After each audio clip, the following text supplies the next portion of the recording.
Welcome to our channel. నేను మీ ప్రశాంత్. సిద్ధు జొన్నలగడ్డ నటించిన Jack movie అనుకున్నంత ఎక్స్పెక్టేషన్స్లో అయితే ఆడలేదు అండ్ చాలా వరకు అయితే ఫెయిల్ అయింది, ఫ్లాప్ అయింది అన్నట్లయితే ఇలాంటి రివ్యూస్ అయితే వినిపిస్తున్నాయి. మరి దీని అంతటికి కారణం ఏంటైతే తెలుసుకుందాము. ప్రస్తుతం మనతో పాటు సినీ క్రిటిక్ దాసరి విజ్ఞాన్ గారు ఉన్నారు. నమస్తే అండి. సార్, ఇది జాక్ మూవీ అనుకున్నంత ఎక్స్పెక్టేషన్ సార్, మనకు డీజే టిల్లు అంతా ఆడుతుందని చెప్పేసి చాలామంది అనుకున్నారు, కానీ అంతంత మాత్రాన్ని ఆడింది, ఫ్లాప్ అని కూడా ఇలాంటి రివ్యూస్ వస్తున్నాయి. సో దీని అంతటికి కారణం ఏంటి? 1 సెకండ్. అసలు ఈ సినిమా హిట్, ఏ సినిమా అయినా హిట్ ఫ్లాప్ అనేది కథ మీదే ఆధారపడి ఉంటుంది, దాని మీద క్రియేట్ అయిన అంచనాలు బట్టి ఉంటుంది. ఈ సినిమాకి క్రియేట్ అయిన అంచనాలు మంచి అంచనాలే. ఏంటంటే చెప్పనా, ఇప్పుడు బొమ్మరిల్లు భాస్కర్ అంటే అసలు పక్కనున్న బొమ్మరిల్లు గురించి మాట్లాడుకుంటే అదొక కళాఖండం. హీరోయిన్కి హీరోకి ఈక్వల్ ఇంపార్టెన్స్ ఉంది. నటన పరంగా అందరు నటీనటులు పరిపక్వత గల అసలు ఉద్దండులు నటనలో. కథ విషయంలో చాలా బాగుంటుంది, బూతులు ఉండవు, సాహిత్యం చాలా బాగుంటుంది, సంగీతం ఇంకా బాగుంటుంది, మంచి సినిమా. అలాంటి భాస్కర్ చాలా కాలం తర్వాత మళ్ళీ వస్తున్నాడు అంటే మళ్ళీ అందరూ కూడా ఒక మంచి లవ్ స్టోరీ చూడొచ్చు, ఇంకేమైనా ఎక్స్పెక్ట్ చేయొచ్చు. అండ్ సాహిత్యం, మంచి డైలాగ్స్, ఇలాంటివన్నీ ఎక్స్పెక్ట్ చేయొచ్చు. ఇప్పుడు విషయం ఏంటంటే, సరే భాస్కర్ ఇక్కడ పెడదాం కాసేపు పక్కన. ఈయన ఎవరు, మన సిద్ధు. టిల్లు 2 విడతల తర్వాత ఇది 3వ విడతలాగా రిలీజ్ అయింది. అవును. టిల్లు మొదటి విడత ఏంటి, ఒక రకంగా డీజే టిల్లు చూడు, ఆ పాట బీభత్సంగా అసలు ఎక్కడికో తీసుకెళ్ళిపోయింది ఆ సినిమాని.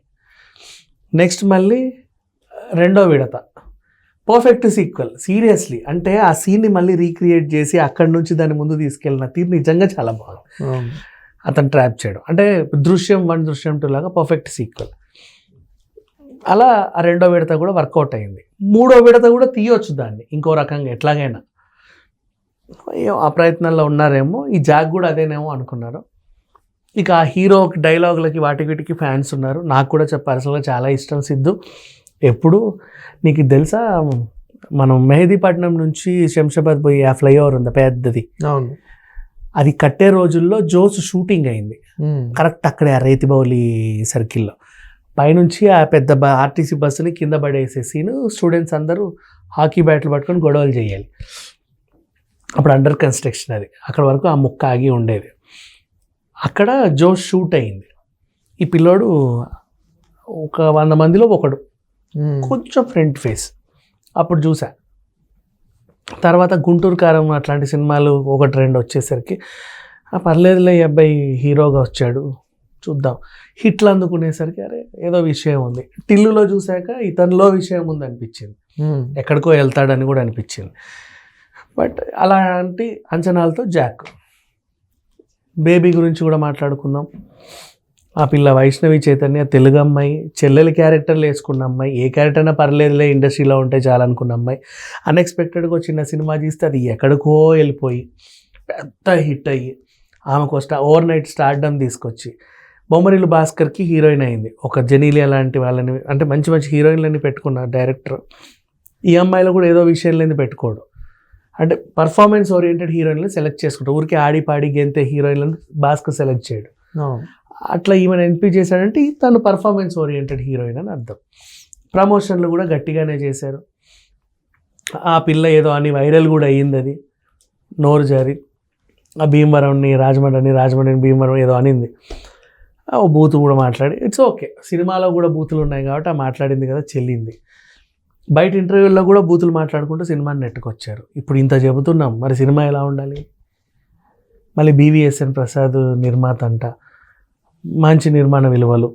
పైగా ఇంకోటి, ఈ టైర్ హీరోలేమో కానీ NTR, మహేష్ బాబు, అల్లు అర్జున్ లాంటి వాళ్ళతో నటించే మన ప్రకాష్ రాజ్ గారు టిల్లుతో కలిసి ట్రావెల్ చేశాడు అంటే అబ్బా ఇతని స్థాయి బాగా పెరిగింది, ఈ సినిమా నిజంగా ఏదో ఉంటుందని అనిపించింది. అవును. ఇన్ని అంచనాల మధ్య రిలీజ్ అయింది. ఇప్పుడు సినిమా కథ గురించి మాట్లాడుకునే ముందు, అసలు ఎందుకు ఫ్లాప్ అయింది అనే విషయం మాట్లాడుకునే ముందు క్యాజువల్గా 2-3 పాయింట్లు మాట్లాడుకుందాం సరదాగా. ఇప్పుడు బార్డర్లో యుద్ధం జరుగుతూ ఉంటుంది కదా, ఓ పక్క అటు పాకిస్తాన్ ఇటు పక్క మన సైన్యం ఇట్లున్నాడు రెడీగా. సడన్గా ఆ టైంలో వాడి దగ్గరికి వెళ్ళి టీం అని చెవుదంటే ఎలా ఉంటుంది? నెక్స్ట్ ఇంకోటి ఏం చెప్పాలి, అదే బార్డర్, పోనీ చైనా బార్డర్, మన పుల్వామా దాడి జరిగిందా ఆ బార్డర్ అనుకో, అక్కడ నేల మీద అష్టాచెమ్మ గీసి బుల్లెట్లతో అష్టాచెమ్మ ఆడితే ఎలా ఉంటుంది?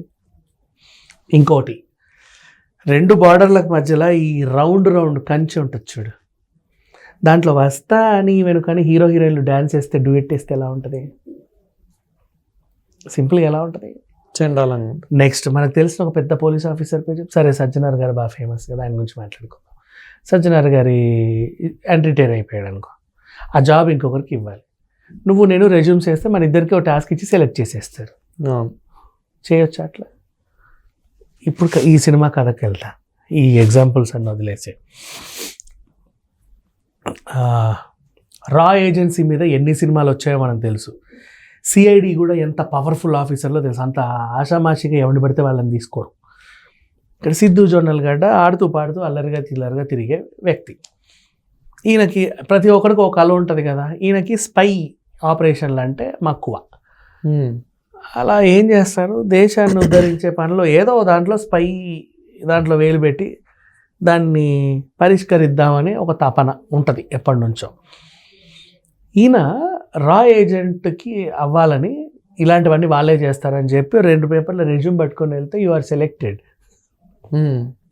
నీకు ఒక టాస్క్ ఇచ్చి, అసలు సెలెక్టెడ్ ఇన్ సెన్స్ మరి ఆరెంజ్ సెలెక్షన్ కూడా కాదు, అసలు టాస్క్లే ఇవ్వరు వీళ్ళు. ఇతనికి ఒక టాస్క్ ఇస్తారు, ఆపరేషన్ బటర్ఫ్లై.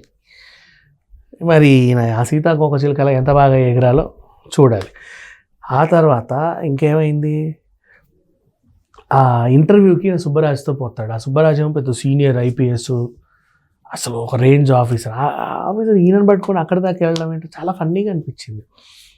అండ్ నెక్స్ట్ దీన్ని ఏమంటారు, సీరియస్గా ప్రకాష్ రాజు వాళ్ళు రా టీమే, అవతల దేవి వాళ్ళు కూడా ఉగ్రవాదుల్లాగా అసలు వేరే లెవెల్లో పండిస్తున్నారు ఉగ్రవాదాన్ని. వీళ్ళు చాలా సీరియస్గా ఫైట్ చేసుకుంటాడు, మధ్యలో వీళ్ళు ఎంటర్ అవుతాడు.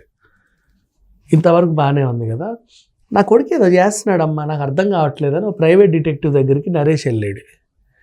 ఆ ప్రైవేట్ డిటెక్టివ్ ఈ పిల్ల. ఇక్కడ ఈ సిద్ధు జొన్నలగడ్డే అనవసరం అనుకుంటే ఆయన వెనకాల ఈ పిల్ల వస్తుంది. అంటే ఇక్కడ మనకి 1 wordలో ఫ్లాప్ కావడానికి కారణం ఏంటి అని అంటే స్టోరీయా, డైరెక్షనా, లేకపోతే యాక్టింగా? అందుకే ముందు అందరి గురించి చెప్పి కథలోకి వచ్చాం. ఇప్పుడు ఈ వెనకాల ఈ పిల్ల తిరుగుతూ ఉంది. ఓకేనా? ఇప్పుడు ఫ్లాప్ కావడానికి కారణం ఏంటని అడిగితే క్యారెక్టర్ ఇచ్చాగొట్ట పిల్ల చేసిన దాని తప్పే ఉంది. ఓకేనా? సిద్ధు అంటావా, నీకు ఆయన స్లాంగ్ నచ్చి అలా మాట్లాడితే అభిమానులు ఉంటారని చెప్పి ఈయన ఓ ధైర్యంతో ముందడుగు వేసాడు. బొమ్మరిల్లు భాస్కర్ మీద కొన్ని అంచనాలు ఉన్నప్పటికీ ఆయన కూడా అందుకోవాలి కదా, కథ ఉంటే ఏదైనా బాగుంటుంది, మంచి నటీనటులు ఉన్నారు నీ దగ్గర. అసలు కాదు రా ఏజెన్సీ, నువ్వు అంత ఏదో నీ ఇది సింపుల్గా చెప్పాలంటే ఏంది, ఆర్టీసీ పార్సల్ కౌంటర్లో ఉద్యోగం లాగా చాలా సింపుల్గా ఇచ్చేసి, అసలు అది కూడా కష్టమే చెప్పాలి. ఇక్కడ చాలా ఫ్రీగా ఇచ్చేస్తే ఎట్లా? ఆ టాస్క్ ఏంటో, ఆ దేశ సరిహద్దులు, పెద్ద పెద్ద ఉగ్రవాదులు, వాళ్ళందరినీ వీళ్ళు ఏదో జరుగుతూ ఉంటాయి. అసలు ఆ కథ కూడా పేలవంగానే ఉంది మాట్లాడుకుంటే. దాంట్లో వీళ్ళిద్దరు వేలు పెట్టి అటు ఇటు గెంతుతూ ఉంటే ఎబ్బెట్టుగా ఉంది. ఈ పిల్ల ఆయన లవ్ చేసినట్లేదు, ఏదో హనీ ట్రాప్ చేసిన ఫీలింగ్ వచ్చింది. మధ్యలో మ్యూజిక్, చెవిలో విషయం, సాహిత్యం సరిగ్గా లేదు, ఆ పాటలు వినసొంపుగా లేవు. బొమ్మరిల్లు పాటలు ఎంత బాగుంటాయి, ఇక్కడ అవి లేవు. 3 సంగీత దర్శకులు అంట, మళ్ళీ 3 కలిసి సర్వనాశనం చేశారు. ఇక పాపం నిర్మాతను చూస్తే జాలేక తప్పదు. ఇన్ని ఉంటే సినిమా ఎందుకు హిట్ అవుతుంది? ఇది ఫ్లాప్ అవ్వడానికి ఎవరు కారణం కాదు, వీళ్ళు ఎంచుకున్న కాన్సెప్ట్. ఊరికే అంటే ఒక హీరోకు మేనరిజం ఉంటే దాన్ని పట్టుకొని ఎట్లాంటి సినిమా అయినా తీయొచ్చు అనుకుంటే ఇలా ఫ్లాప్ అవుతూ ఉంటాయి. కొంచెం పద్ధతిగా తీసుంటే దీన్ని బాగా చేయొచ్చు చెక్కితే, కానీ ఏదో అటు అయిపోయింది. Thank you.